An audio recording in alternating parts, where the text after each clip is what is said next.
Destination Follonica, 192 kilometres, and the first day of road racing proper on this year's 60th Tirreno-Adriatico. Well, a gorgeous starting point, but ultimately destined surely to be one for the sprinters. Time then to gather yourself, and our glorious leader, Pippo Ganna, resplendent in the blue jersey, heading us off and underway for a day that was easy to quantify, surely a breakaway, and then, indeed, dramatic action at the very last. A circuit waiting for us of just over 18 kilometres to find our day's winner. Well, at the official start, you had to be brave to get up the road, and Terozzi did exactly that. VF Group, Bardiani, thinking about life, others just wondering about how the day would pan out. The pace was not at its highest, it's fair to say. A relaxed atmosphere then, washing over the peloton, and Ganna himself shooting the breeze as others just, well, shot the mechanic, I think you might say. There were some punctures out there was a few loose wheels to be attended to, but one man was absolutely arrow straight and determined to have his fun. Intermediate sprint came, intermediate sprint went the way of the breaker, but of course Milan wanted those points. Making a point as well, and determined to eat into the gap that was posted up front, Polti Visit Malta got up there, and then we had our King of the Mountains. Poor old Terozzi, he'd done so much work, but in the end, Bais it was that was to be our King of the Mountain.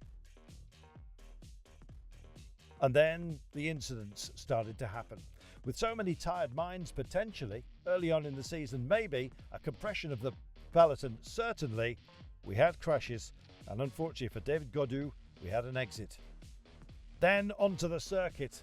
Just over 18 kilometres, get more touches of wheels, get more drama, and this time it was Groenewegen who found himself on the deck amongst others, one of the big name sprinters.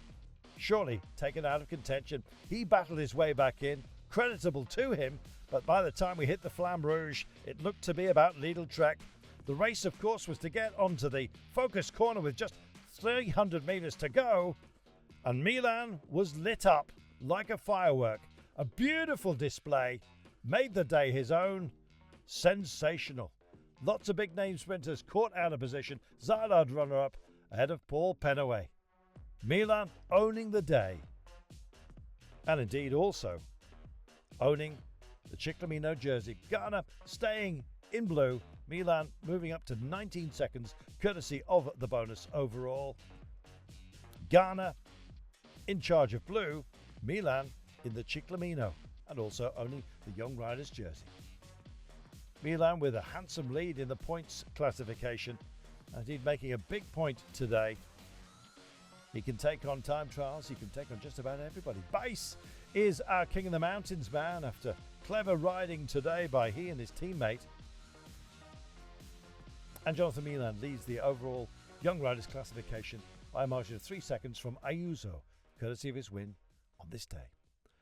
Brilliant day of racing.